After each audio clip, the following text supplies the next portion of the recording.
Welcome to Be Her Talk, an award-winning talk show that adds a taste of hip-hop, a side of Shakur, and spice to unflavored news.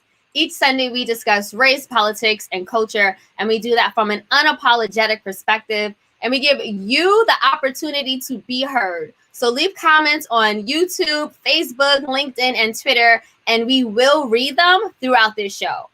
My name is Selena Hill, and I'm the founder of Be Her Talk and the digital editor at Black Enterprise. And I'm super excited to be here with you all to discuss the 1 year commemoration of Breonna Taylor's murder. Justice has still not been served in this case, and we have a lot to unpack. But before we get to that, later on in the show, we'll also be unpacking some of the news stories of the week. Some of the things from Andrew Cuomo to, unfortunately, I don't know if we're going to have time to talk about Salt Bae, but I really do also want to talk about what's going on with Salt Bae and how he's been feeding everybody on the outrage. So maybe we'll get to that as well. But let's actually kick things off by introducing my co-hosts, commentators, guest hosts, whatever you want to call them, to the show, starting with Stanley Fritz. Hey, Selena, long time no see. Right. It's been, a few weeks? Stanley is back. Most of you know him as one of the architects of the Be Her Talk brand. He is also a New York City political lobbyist. Now he has freed up most of his Sundays. Stanley, tell us what you do and what you have been doing on Sundays now. Well, before I answer that, let me first give you props for your Claire Huxtable starter pack right here. Looking like a young Huxtable. I see you out here, Selena. I've been sleeping and writing. So if you guys have not yet, please follow me on Medium at Stan Fritz or subscribe to my email list, which is substack.com/suckerforlove. And I'll make sure that we have our team share it on the screen with you guys so you guys can support my writing and help me be a struggling writer who has more than 6.5 viewers. But I'm happy to be back here, Selena. I miss you guys. Oh, we miss you too. So also, we want to welcome to the show today a special guest host, Jamil Crews, an award-winning marketing entrepreneur and community leader. He is also the owner of Cruise Control Media and the Cruise Control Podcast Network, an MBE certified digital and multimedia communications agency based in Buffalo, New York. He also serves as the Eastern Region Vice President for the National Urban League Young Professionals. Welcome to the show, Jamil. Thank you so much, Selena. I'm so excited to be here today. I've been a fan of the show for so long, and the fact that I'm here today, it's just so exciting. Stanley, I'm a big fan of his and all of the work that he's doing, just outside of in the political spectrum and also with the show and everything. So I'm just excited to be here today, just to add my voice to just a lot of the things that's been going on in our culture. Well, you know who else is excited? Many of the people leaving comments. Shout out to Beverly Copying, who just says justice. Yes, we will be talking about justice for Breonna Taylor. Kimberly Davis also wrote that, justice for Breonna Taylor. Love Travis, forgive me if I'm mispronouncing your names, says, I love y'all. They also say Make Family Band and organization. Make a Change Family Organization 2021. Join my organization. Definitely. Let's check that out. Check that out after the show, guys, and make sure you leave a link to that organization because it sounds great. So thank you for checking in and letting us know what you have going on. So without further ado, we're actually going to kick things off with the news roundup. So I'll throw it to you, Jamil. Thanks so much, Selena. So before we dig into the impact and legacy of Breonna Taylor later on in the show, we're going to talk about some of the biggest trending news stories of the week, from the rise and fall of Governor Cuomo to Meghan Markle's explosive interview last Sunday with Oprah. I want to start with the news that top Democratic leaders, including Senate Majority Leader Chuck Schumer, Senator Kirsten Gillibrand, Representative Alexandria Ocasio-Cortez, and freshman Representative Jamal Bowman are calling for New York's Governor Cuomo to resign in the wake of sexual harassment allegations and his handling of COVID-19 deaths at state nursing homes. They argue that the allegations charged against Cuomo have impeded his ability to effectively govern and serve the people of New York. These charges come after the state attorney general report revealed that Cuomo's administration underreported the number of COVID deaths among long-term care patients by approximately 50%. and then delayed sharing that potentially damaging information with state lawmakers. In addition, Cuomo also faces accusations from multiple women of sexual harassment or inappropriate behavior. The scandal began last month after former aide Lindsey Boylan alleged that Cuomo kissed her on the lips against her will in 2018. In response, Cuomo offered an apology to the women and said that he never knew that he was making anyone feel uncomfortable. He also denied touching anyone inappropriately. And furthermore, he has vigorously resisted calls for his resignation and brushed them off as political maneuvers by his rivals, saying that he wasn't elected by politicians, he was elected by the people. So, Stanley, I want to go to you first. I think I know how you feel about this, but should we wait for an investigation before calling for the governor to step down? An hour after the expose article by Eric Schneiderman came out, the governor had a press statement saying that Eric Schneiderman should resign. That was just one article. We've got 7 women. We've got 50,000 people dead in the state, plus an additional 10,000 elderly people who died because they put COVID-infected patients in nursing homes. We've got threats to an elected official. Now we're finding out that they've been hiding information about the Mario Cuomo bridge, and apparently the beams are not stable. This man's got to go. And he won't go because for those of you who are involved in New York State politics, you will know that the governor is not only an alleged sexual harasser, he is also a confirmed sociopath. So the more you push him to resign, the harder he'll do again. But it's either he's impeached or he's not elected in 2022. Either way, he don't need to be here no more. So, Stanley, just staying with you for a second. Cuomo, he alluded to that the allegations being charged against him were just political retaliation. Do you think that the allegations are politically motivated? No, not at all. I believe the women. There's 6 women. What does Lindsey Boylan have to get with tanking Governor Cuomo? She's running for Manhattan Borough president. Most of those people in that borough who she tried to get their votes, they like Cuomo. Additionally, Lindsey Boylan came out about this actually several months ago, and the Cuomo administration leaked her personal file. That's why she stopped. So no, I don't think these women are lying. I don't think it's politically motivated. Now, are there people who have political motivations for Cuomo to resign? Absolutely. Republicans hate any Democrat, no matter who it is. So they're going to try and embarrass him so that maybe they can get some power back in the state. They won't. Does he have political rivals? Absolutely. But the governor has political rivals because he is possibly one of the cruelest governors we've ever had. He has no friends. He only has people that he dominates or bullies. And now more folks are seeing him weaker, so they're standing up to him. So is there some motivation from people who would like to see him fall from grace? Absolutely. But you know what? You can only keep on pushing people so long before you start to push back. A lot of folks are pushing back. Ron Kim wasn't the only one to get those kind of angry, threatening calls. And now all those people who've been threatened by Cuomo, bullied by Cuomo, jobs blocked by Cuomo, they're coming for him. Right. We have comments that just coming in right now. So Marlon Martin, he said that it's all BS. He has not been so vocal about what was going on in his state during the onset of the pandemic. None of this would be happening. That's interesting to me how the wolves have come out. That's a very, very, very interesting point, Marlon. It's not interesting at all, actually. The governor has actually did a pretty bad job with the state, but because he's on TV all the time, people think he did a good job. He's not. The governor is self-destructive. As we had all these people piling up in hospitals dying of COVID, he cut healthcare on purpose. And then when the federal government was going to give a stimulus money the first time, he got Nydia Lowry to put in a provision in the bill that even if they gave us money, he didn't have to put it towards healthcare. And then when everyone was saying we got to shut the state down, he kept it open for 2 more weeks because he didn't want Bill de Blasio, the mayor of New York City, to be right.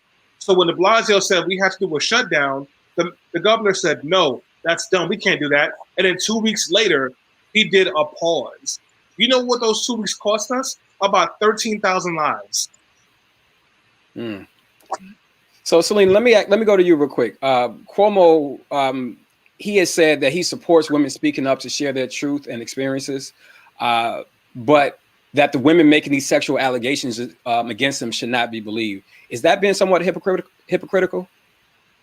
Absolutely. Of course, that's complete hypocrisy. Like if you heard the statement he made during his press conference last week, those are literally his words, and he's been reiterating them over and over. He says women should be supported, women should speak up, but these women, nah.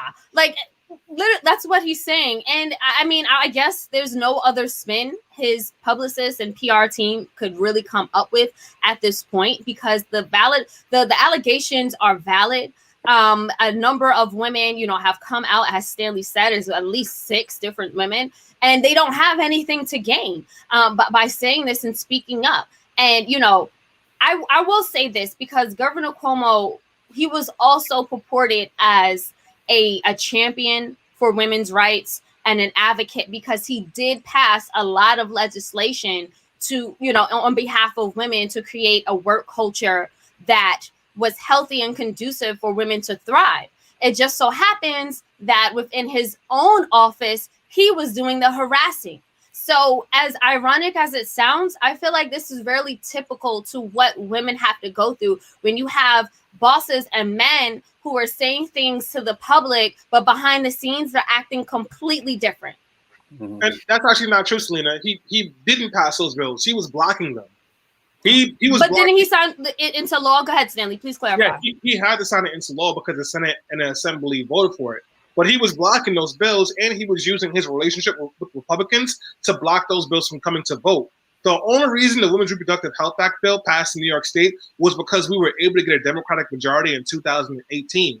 But we had to do that while the governor was secretly funneling money to Republicans so they can keep the majority in the New York State Senate. All those things that he likes to spike the football on, he wouldn't do it. He was even blocking the black woman, Andrea Stewart-Cousins, from becoming majority leader so that his friend, Jeff Klein, another person who's been accused of sexual harassment, could be the majority leader. So let me go back to your point that you just made, Selena, because as you said, and Stanley, thank you for clarifying. But Cuomo has been consistently seen as this champion of women's rights and such. So, Selena, let me go back to you. Do you think that let me ask you this: what effect do you think the governor's alleged behavior will have on the future of sexual harassment rules, enforcement of those rules, and workplace culture altogether? I think that it exposes the hypocrisy of it, and that it just shows that no matter what a leader does, what really matters is what's going on behind the scenes. And we've seen that even with the Black Lives Matter movement, right? Where all these companies were posting black squares and posting and using the hashtag Black Lives Matter all throughout 2020. But meanwhile, internally, we saw how many employees speaking up and saying that, the culture, what's really going on is not conducive for Black lives. So again, it's one thing to talk the talk, but we really need to walk the walk at this point.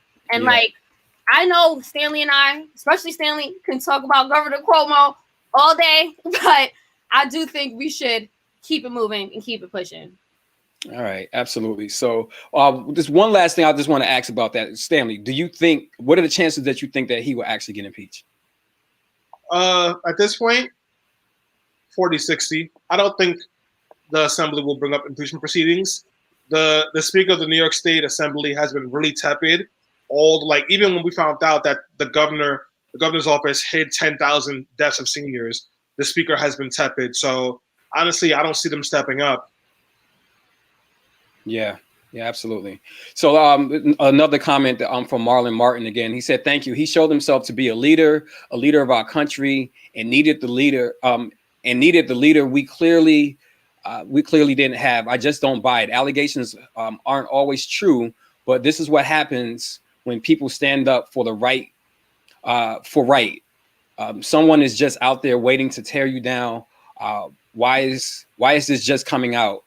We have seen this time and time again. When are we going to wake up?" That's a really, really good point, Marlon. So thank you for that.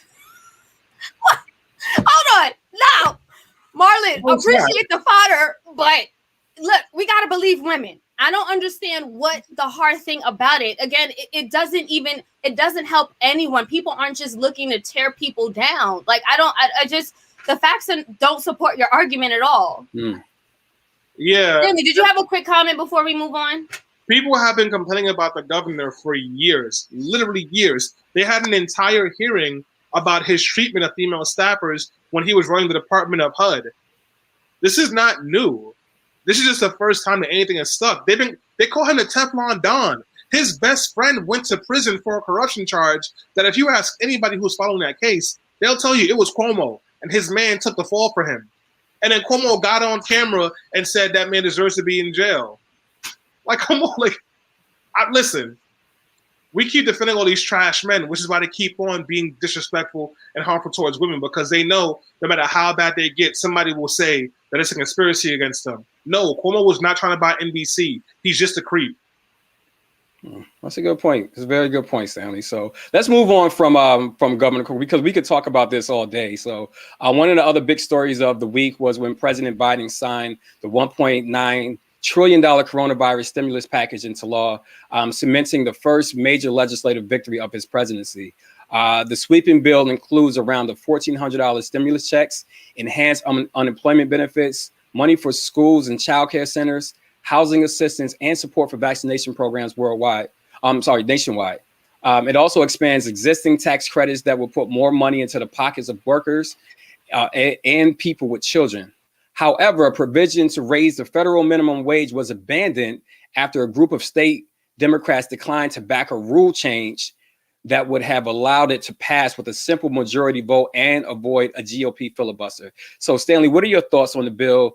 Do you think that it goes far enough to protect vulnerable Americans?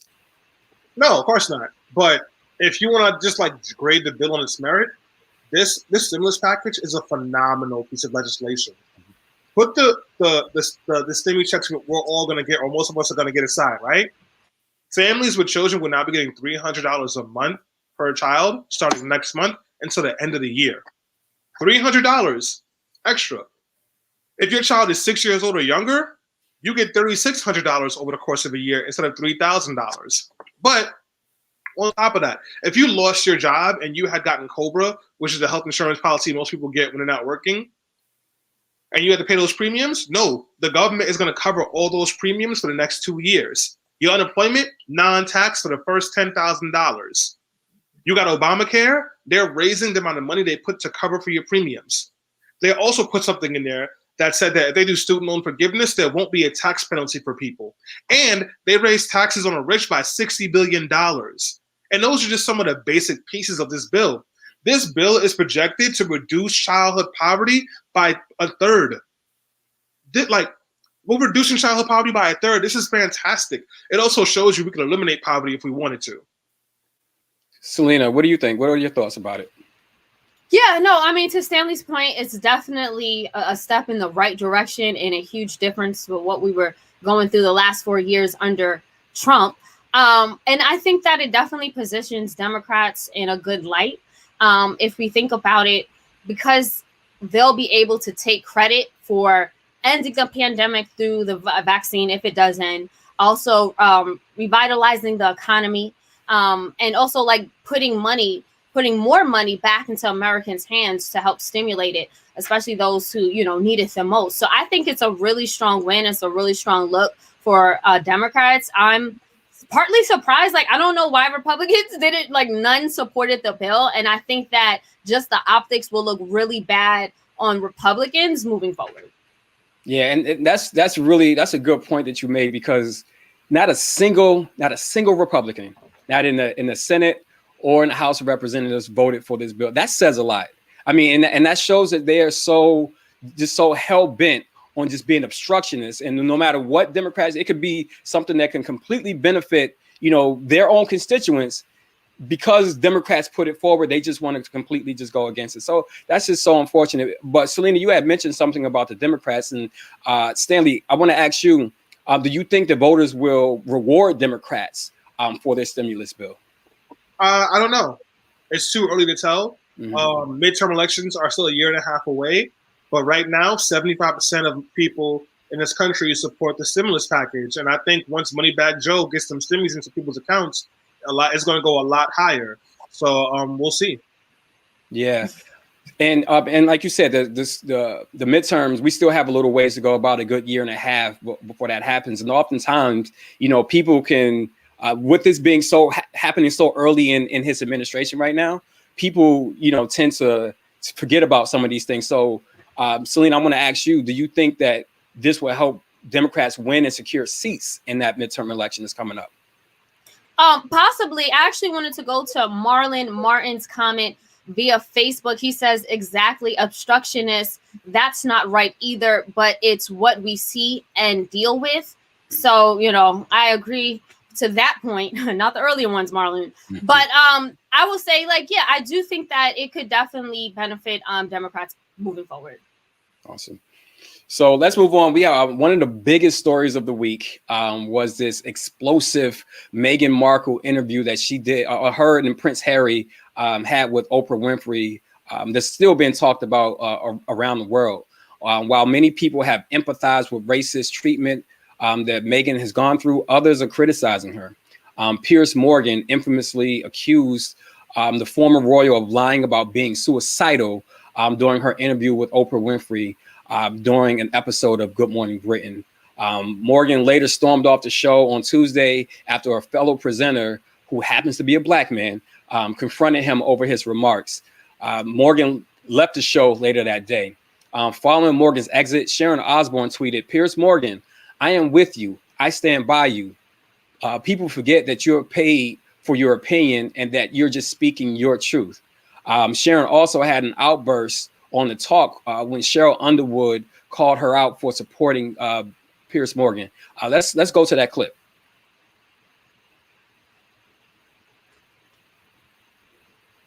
Don't try and cry, because if anyone should be crying, it should be me.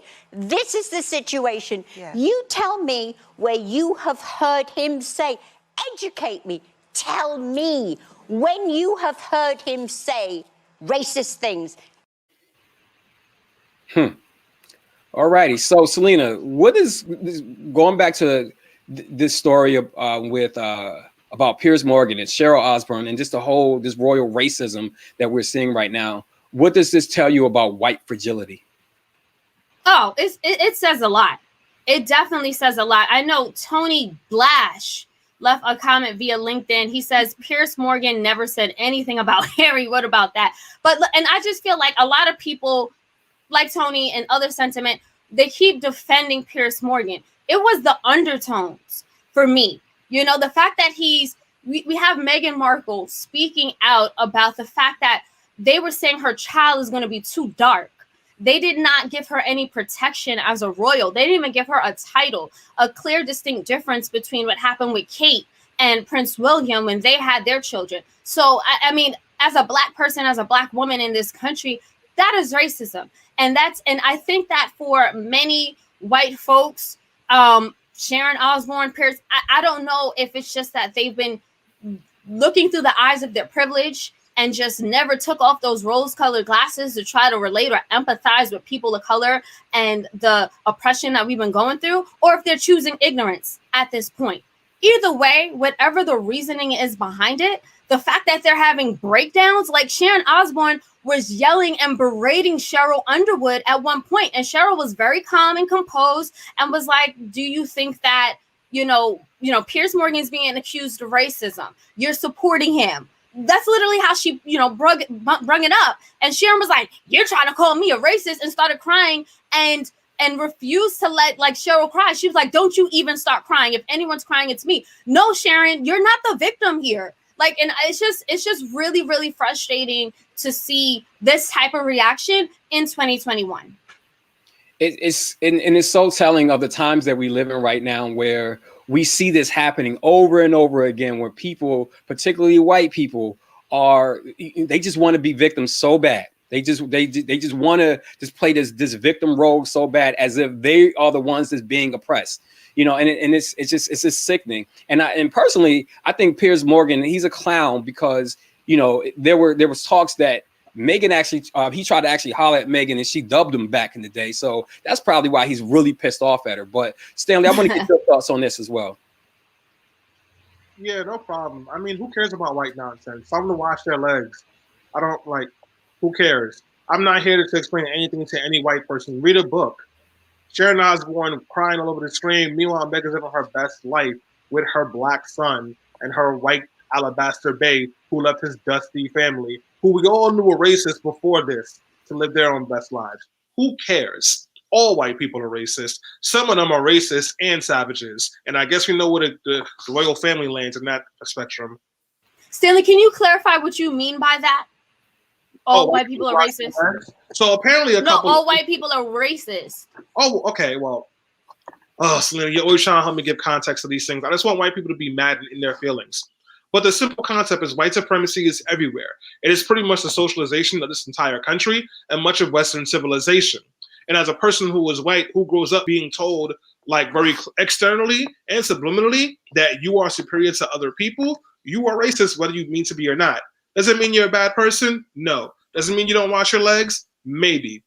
But it does mean that you are complicit and you have to do the work to be anti-racist, which is not a natural instinct from most white people because the world is racist. Having said that, some white people hear this and they go, I have work to do and I'm going to work on it. Other white people hear this and they start getting mad. They put down their unseasoned chicken and they go on TV and cry and gaslight. And that's what Dusty, Megan Osborne did, and Piers Morgan, who's also a racist.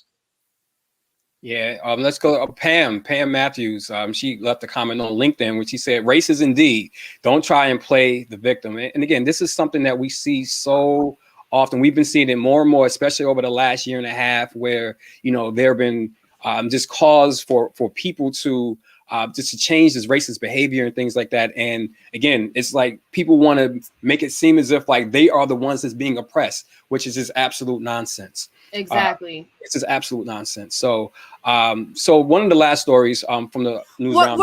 Real quick, Jamil, Marlon left a comment. If we could just, Marlon says, this guy said all white people are racist. Wow. Well, we have a bunch of blacks who are racist too. I'm laughing because by definition, black people can't be racist. Right. Exactly. Racism is oppression meets power. Black people have never had power, especially not here in America. We don't have the power to oppress. Therefore, we are not racist. Could we have implicit bias? Absolutely. Could we have prejudice? Absolutely. But education and verbiage really matters here. So that's what we mean. And Stanley just gave a great explanation on white supremacy and how it's been embedded in the fabric of this country and how it's affected every single white person because they benefit from white privilege. So maybe, Stanley, can you suggest a book or some resources that folks can read so they can better understand what we're saying right now? Well, Marlon, the first thing I'll suggest you to do is maybe take a shower and lotion your elbows and your ankles so you can stop being so ashy. That's if you are a black person, because I don't know too many Negroes who would call black people blacks. If you are in fact white, get off my stream. But if you are a white person, you would like to do some work and understand how race works, I would recommend two books. The first one is Stamped by Ibrahim Kendi, and the second one is Caste by Isabel. And it talks about the history of racism and white supremacy and how it is a caste system. And that most of the Western civilization has taken up their ideas about white supremacy from American racism. So check out those two books and also use lotion or stop making believe you're black. And then understand, and just go back to Selena's point, you have to understand what racism truly, truly is. It's this system of advantage and privilege based on race. And if, as Selena said, if we are, as black people, we are not in a position of power or advantage, so we cannot inherently be racist, So, so just understand, like really understand what racism truly is. And then, you probably need to rethink what you just said, Marlon. So, but moving forward, The Weeknd, he's boycotting this year's and future Grammys after being snubbed by the Academy Award for his album After Hours. The pop megastar says that he will no longer submit songs for one of the music industry's most illustrious annual awards after it did not nominate him for a single accolade for his highly successful album After Hours. He also tweeted that the Grammys remain corrupt. You owe me, my fans, and the industry transparency. So I just want to get your thoughts on this, Stanley and Selena. Selena first, what are your thoughts about this? I agree with The Weeknd, but I'm just not here for the selective outrage. Like all of these celebrities, they have nothing to say when they're winning and being validated by white dominated institutions. As soon as they get snubbed and the institution reminds them that, oh, you black, then it's a problem.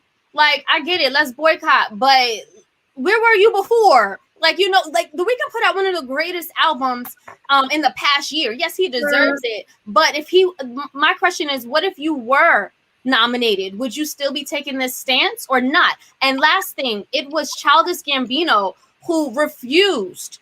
I think he won one of the biggest awards at the Grammys last year, and he just refused to stand up. That to me is taking a real stance. Stanley, what about you? What are your thoughts, man? Where was this energy when Beyonce got snubbed 2 years in a row? Where was this energy when Macklemore beat Kendrick Lamar for the best album? Macklemore. I don't care. Good luck. Yeah. I mean, it's again, to your point, Selena, this selective outrage is just like, you got to miss me with that, because this is something that we see every year over and over and over again. People crying and complaining about that they didn't get recognized by these predominantly white institutions. One of the things that really bothers me, though, is that we have other institutions in place, other award shows that really celebrate our culture. And if we can get more behind those and kind of help uplift those, we don't need those institutions. We are the ones that's driving the culture. We are the ones that's like really making like the Grammys and all of these other predominantly white institutions really pop. So the fact that, we don't really get behind the things that we already have, that we can help build those things up as well, that it's telling from a lot of these artists. Agreed. So lastly, before we wrap up the news roundup and talk about the fight for justice for Breonna Taylor 1 year later, we're also commemorating the 1 year anniversary since the world was struck by COVID. How have you adjusted to the new norm? So we want to get you guys' your thoughts on how you guys been adjusting to the new norm. I can tell you, like, I'm actually down here in New York City for the weekend, and I'm in my hotel room right around the corner from Times Square. And I just posted something about this the other day when I was here on Friday. Just that New York City is just not the same, because it's just completely. I mean, the people, like, it just seems like empty almost, So I think there's still some adjusting that's taking place right now. However, I think that we are getting to a place where we are going to start to see some sense of normalcy over the next several months. So that is something that I'm super excited about. So go ahead, Selena. No, I agree. I'm still adjusting, but it's sad. Like at one hand, it's like, I'm reminded every day, like, this was not life a year ago, a year and a half ago. But on the one hand, it's like, okay, this is the new normal. And I think that one of the greatest things about humanity is our ability to evolve in certain aspects. Now, when it comes to racism and sexism, but other ways we have evolved as a people. So we've been making the best of it. We hear it, be heard. We actually used to record this show live from WHCR 90.3 FM, the voice of Harlem. And now we're doing everything streaming, right? And, we have like phenomenons like Versus and Clubhouse that really emerged and thrived during this pandemic. So we've been finding ways to cope. I'll say that. That's the silver lining for me. Stanley, got any thoughts on that? And this time last year, I was thinking to myself, it'll only be 2 weeks. And then you wake up one day and it's June and you realize we're not going anywhere anytime soon. So last year was a crazy year, but you know what? Like Selena said, there's been so many, like, we lost a lot of lives. It showed us just how unprepared this federal government is to take care of people. We got plenty of money for war. We got everybody we could think of, but we didn't have a plan for when people needed access to affordable health care, or when they just didn't feel good and needed some time off from work without losing their jobs. Because most people in this country don't even have basic paid time off, so they can't take sick days. But now it's March 14th, 2021. I got my first vaccine shot on Tuesday. Spring is breaking now, and I'm feeling optimistic. And, if people keep moving the way they do, like with Salt Bay, this summer is going to be different. It's going to be a summer for everybody. Why are you trashing Salt Bay? First of all, that woman was hungry, and Salt Bay was just doing his thing. And everybody who had a problem with it is insecure. All he did was put it in her mouth, and she enjoyed it. It's fine. I'm saying. We're going to try to get to Salt Bay in a little if we have time, but I want to go to one of the comments from LinkedIn from Pam. She said that I've adjusted to the new norm. I'll be wearing a mask for the rest of my life, cold and flu. Wow, okay. Yeah, me too. I hear that. Absolutely. Not in all spaces, but like on the train, like for sure. When I'm on a train, definitely going to keep wearing a face. It's not a big deal. Like, you put on one face mask, you get used to it. And like public spaces like that, absolutely. And I'm not a big party person, so I don't need to for that, but I want to do it. Because I didn't get the flu this year. I didn't get a cold this year. Like I didn't get any, like even like some of the simpler viruses, I didn't get it this year because I had a face mask. Right. Well, we appreciate all of the comments from everyone for the news roundup, and that actually concludes the news roundup. So I'm going to hand it back off to Selena to lead our main segment about Breonna Taylor. Selena. Thank you, and great job, Jamil. That was such a fun conversation. Now to something a little more serious than Salt Bae, at the least. It was 1 year ago when 26-year-old Breonna Taylor was fatally shot after Louisville Metro police officers broke down her door to execute a no-knock warrant at the apartment where she and her boyfriend, Kenneth Walker, were living in Louisville, Kentucky. The EMT worker and Walker were both sleeping in bed when the plainclothes officers ambushed them home. Walker, a licensed gun holder, thought someone was breaking in and called police, and then actually let off a warning shot, which hit one of the officers in the leg. The officers returned with dozens of bullets that struck and killed Breonna Taylor. Walker, however, was initially charged with attempted murder of a police officer during the raid, even though he fired in self-defense. And that charge was just recently dropped last week.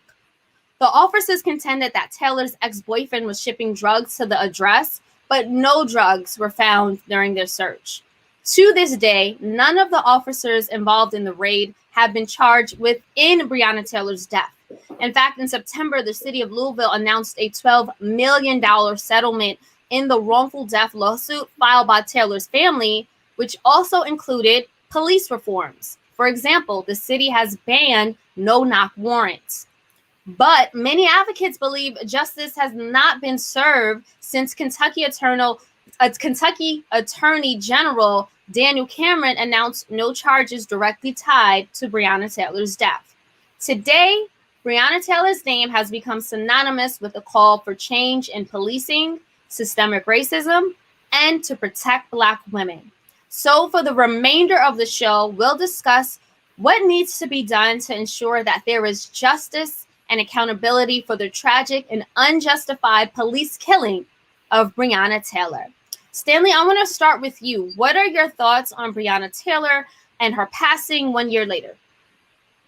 You know, I still can't believe it's been a year since the police murdered Breonna Taylor. And I think one of the biggest things that we can do to honor her, the life that she lived, and make sure that like we're not supporting any kind of violence against Black people, is to continue this work that we're doing to not hold police accountable, but to deconstruct this entire idea about policing and deconstruct our ideas about safety. Because as long as folks think that police create safety, we're going to keep on empowering them. And as we're seeing every day, they don't create safety. They create chaos and murder. So for those of you listening who may not agree with police reform or criminal justice reform, I want you to ask yourself, what does safety look like? And for you, does that safety include a cop? That's what I got for it. I mean, good point, Stanley. But for many folks, they would say it includes police officers. Not everyone has aligned themselves with the defund the police movement, mostly because they don't understand it. But there are some older folks who are calling for, and I'm playing devil's advocate here just to get you to further explain. Older folks do call for more safety through policing. Yeah, but like when I say safety, like when you think about being safe and what feels safe, you're not thinking about an armed person walking around your neighborhood. You're not thinking about people like a big floodlight, like in Brownsville where I grew up at. They had floodlights all over the place, and just walking home from school, somebody would stop me and search me for drugs all the time. I didn't feel safe. I felt surveilled. To me, safety feels like being somewhere with like people that I love and care about, having fun, not worrying about finances, not worrying about the weather. Everything is just good. The police are not involved in that. So we got to ask ourselves a question of what gets us to the thing that actually feels safe. Because we got all these cops out here and people are still getting killed. There was a crime spike all over the country this summer. And it wasn't like we weren't poor on cops. We had lots of cops. So obviously something's wrong here. Yeah, good point. Thank you for further explaining that. Jamil, I want to get your thoughts. What are your thoughts on Breonna Taylor now that it's been a year since she was murdered? Absolutely. And I want to kind of go back to a point that Stanley just made about, just what reimagining what safety looks like in our communities. I saw an article recently and it talked about some of the safest cities in America.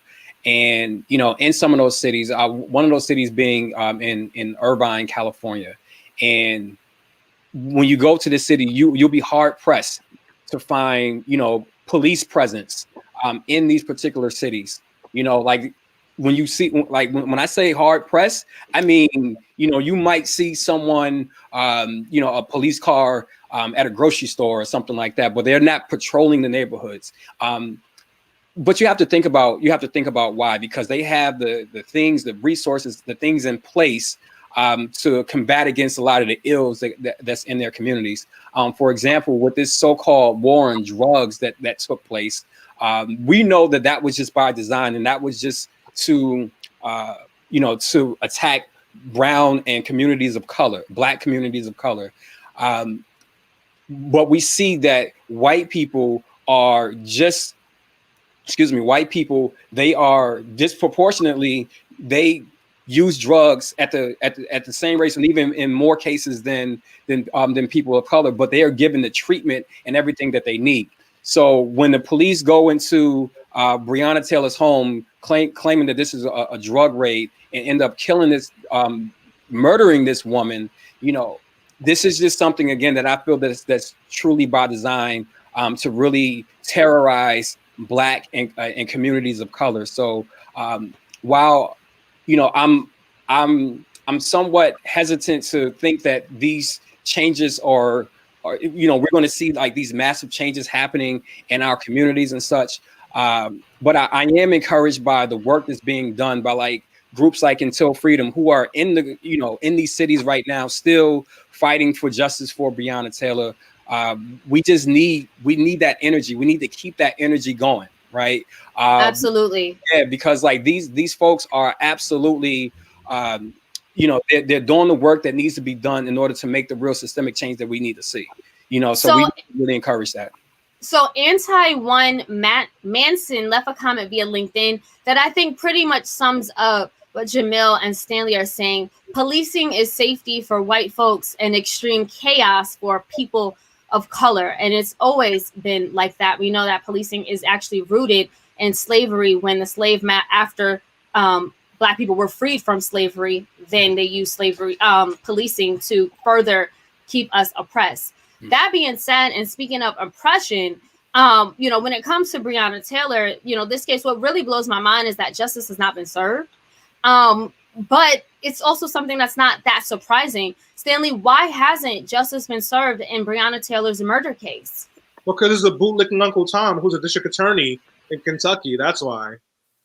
It's as simple as that. People wonder what impacts elections have. Well, in this case, because folks aren't engaged enough in the elections out there, a sellout bootlicking Uncle Tom with a shaky hairline and a love for white women became district attorney, and he did what any other bootlicking Uncle Tom would do. He protected white people. But besides this person being a bootlicking Uncle Tom who deserves no respect in the Black community and whose white family will call his Black child the N-word the first chance they get, we need to also think about the fact that we put too much power in the hands of police, district attorneys, and the entire criminal industrial complex. And as long as they have as much power as they do, they can always skirt accountability, even when they have a smoking gun. But since that's a larger fight to have, let's focus first on this bootlicking sellout Uncle Tom who doesn't deserve to be called Black and needs a new barber ASAP. He does need a lineup. Jamil, I definitely want to get your comments on Daniel Cameron. Why do you think he sided with police when there was clear evidence that an injustice was done? For every reason that Stanley just mentioned. That's exactly why. He is one of those folks that, unfortunately, like when we say that all skin folk ain't kinfolk, he is the prime example of that. Because he will do everything in his power to coddle to his real oppressors, just so he can get some form of whatever form of like power or influence that he feels like that he can get. He will do anything to coddle to his oppressors. So it's so unfortunate. It really, really is unfortunate when you have someone that you think looks like us, who's of our culture, is really not really of the culture, right? So I'm hoping that there can be a replacement of some sort, or some type of special investigation where he's not included in the decision-making process there. But again, for every reason that Stanley just mentioned, that's exactly why we haven't seen real justice for Breonna Taylor yet. Yes, and Michelle Payne actually left a comment via LinkedIn saying the laws are not changing. However, some things actually have changed. I mentioned earlier that the city passed a no-knock warrant. However, that needs to be statewide, if not federally. I want to actually talk about some of the changes that have taken place since Breonna Taylor was murdered and George Floyd. Stanley, what changes and progress have we seen on a local or national level? Well, in New York, we finally passed the STAT Act, which forces officers to hold stats on how many people they arrest and how many shootings they had in the city and the state. We also, I forgot the name of the bill, but we passed a bill that finally made police misconduct files available. The police in New York City have been suing to block that information for the last 6 months or so, and they lost the final lawsuit last week. And now, if you go online, you can find the misconduct files of police officers, of over 80,000 police officers, over 40 years of misconduct files. For example, there was a cop who had sex with someone without a condom and not consensually. They found out. He lost one vacation day and was promoted. There was another cop who shot an unarmed black person, lied about it. They found out about it, and then he got a gold star. These are the kind of folks. So you want to talk about police accountability? Now we see that there's no accountability at all because these people are doing egregious things, but nothing's happening. Absolutely. And thank you for those examples. Jamil, what changes are you seeing when it comes to police reform? Unfortunately, I'm not seeing enough good change yet. But I think, again, it's going to take the work of people being on the ground, using their voices, their influence to really advocate for these changes. While I'm encouraged by, some of those things that Stanley just mentioned, we need like a real deconstruction of policing and reimagining of what safety really looks like. And, a lot of people are just, they're not for that, so, unfortunately, right now, I'm not seeing the changes enough in order for us to see real systemic change. But I am encouraged by the work that's continued to be done. And as so long as we continue to do that and use our voices, our influence, I think that we will start to see some change. So Sierra No Rise says via LinkedIn, no knock warrants need to be enacted nationally. Absolutely, we stand with you. And to Jamil's point, yes, not enough change is being done. But I do want to just circle back to the point about, again, Breonna being a Black woman, because I feel like as many deaths and rallying calls that we've seen, particularly in the past 10 years, or at least since Trayvon Martin was murdered, it's always a lot about men, with the exclusion of Sandra Bland, but we just don't always see the same, not the same justice for Black women or even the same energy around it. And I wanted to talk about that, Stanley, as someone who started your career as a community organizer. Why is it so hard for Black women to get justice? Well, I mean, we talk about racism and how all white people are racist. We've grown up in a society and structure that centers men being the smartest, the most important, the strongest, and the most capable, and women only being the people who have children and who clean up the house and take care of that stuff. We don't value women as a country, as a society. And patriarchy and sexism are still huge problems. And this is one of the ways it shows up, where a woman's death or a woman's harm can be deprioritized, and it's okay, because Lisa wasn't a man. So I think it's up to us, particularly men, to do the work to decolonize our minds and understand the fact that women don't just deserve equity. They deserve the ability to be human and have humanity, and for us to see their humanity in them.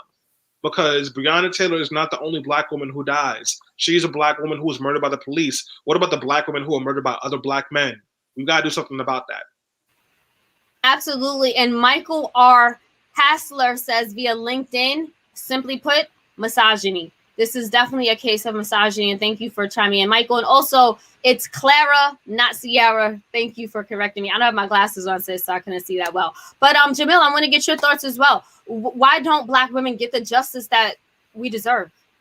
Because I think historically, Black women have always been looked at as less than. You look at our societal totem pole, and Black women have always been regarded as being at the bottom of that totem pole, and which is unfortunate. When we see cases like this happening so often, and not just here locally but across the world. I remember some years ago when the young ladies in Nigeria, when all of those women were kidnapped and such, and I didn't feel like it got the attention that it necessarily deserved. So we need to do a better job of really believing women and really protecting Black women. It's going to take some courage from men being just kind of getting out of their own ways and such, and to really start to put women first, and particularly Black women. So I'm hoping that we are able to see that over the course of time. But this, from a historical standpoint, this is something that's always kind of plagued our community. Absolutely. So I do want to just and great points there. I agree with everything. I just want to say I echo everything you guys said. I do want to switch gears a little bit because Kenneth Walker, who was Breonna Taylor's boyfriend, he just filed a federal lawsuit against Louisville Metro Police and the officers involved in the shooting, accusing them of violating his constitutional rights under the Fourth Amendment, which prohibits unreasonable searches and seizures. Stanley, what are the chances that Kenneth Walker will have some type of justice and actually win his suit? I don't know. It honestly is a toss-up. I think that you're talking about a Biden administration and the Biden Department of Justice who is going to be motivated to look like they're on the side of Black folks. So you never know. But the fact of the matter is the justice system is still one that is upheld by the criminal industrial complex and by white supremacy. So those same systems might just uphold anyway. Okay. And, Jamil, not only has Kenneth filed a lawsuit, but Tamika Palmer, Breonna Taylor's mother, also filed a lawsuit against other officers just from the Louisville Metro Police Department in itself. She was saying that people who were involved with the case and who were supposed to be investigating also sided with police and that there's evidence there. We also know that there's no body camera footage of police when they went in. You just saw like the footage of Kenneth Walker walking out. And I'm like, then you turn your cameras on? So there was a lot of funny play. So she filed a lawsuit as well. Do you think either Tamika Palmer or Kenneth Walker will see any type of justice? I truly hope that they do. I hope they'll sue the city and the police department for every dime that they can squeeze out of them. That will never bring back Breonna Taylor. I don't care what amount of money they're able to get from this. It will never justify the fact that they won't see their loved one again. But if there's a way for them to get some type of justice from this, and that means monetarily, then I'm all for them getting every single dime that they can get out of the city and out of the police department and all the officers that were involved in this tragic murder of Breonna Taylor. Mark Overall says via Facebook, with the charges recently being dismissed against Mr. Walker, he stands a good chance at a civil recovery from the city. We'll continue to pay attention and see how these lawsuits play out. But, this actually comes on the time we were starting a trial in the George Floyd case. I mean, it's not lost on everyone, the timing of it, right? So we're seeing Derek Chauvin is he's being indicted. Well, he's been indicted and he's on trial for killing George Floyd. Do you think we'll get justice there, Stanley? No. I mean, do you have any faith in the system? I do not. I was really, and I know I struggled to answer that question for a second. It's because I want to say maybe, but no, I really don't. We've seen this song and dance a lot. We just had the police officers who covered a man's face for mental health issues and had a boot in his back, and then he died with Jamil Crews. We had that on video. The cops just got off. Like, they're not being charged of anything. We've seen this time and time again. I don't think that Derek Chauvin is going to get charged for anything. I think the police will go out of their way to protect one of their own. I think someone will get charged for it. It'll probably be that Black officer who didn't do anything but watched. Because whenever a situation happens like this, a white officer doesn't get off. But when it's a Black officer or an officer of color, like the Somali officer in Minnesota who shot that Black woman, or the Asian cop who shot the Black man in pink houses in New York City, they'll find some charges. Jamil, are you also pretty pessimistic or being realistic about these cases and especially Derek Chauvin. How do you feel? I'm not holding my breath at all. I'm not, it's unfortunately, it's just like, as Stanley said, it's the same song and dance. We've seen this play out over and over and over and over again. And it gets to a point, and it's just like, at what point will you just want to hold someone accountable? Someone, if you got to make an example out of someone, if we're talking about real reform and reimagining safety, like part of that includes like holding corrupt cops and murderous cops accountable for their actions. And the fact that they time and time again, we've seen it over and over and over again, where people are not getting the justice. These families are not getting the justice they deserve.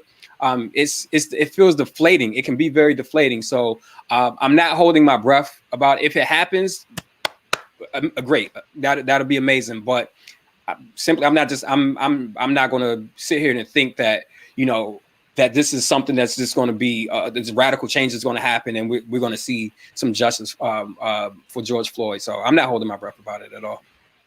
So I'm sorry, I'm mispronouncing your name. I'm so sorry. Tranaka, yes. Tranaka says no faith in the system. I think we believe here. And Flavius Maximus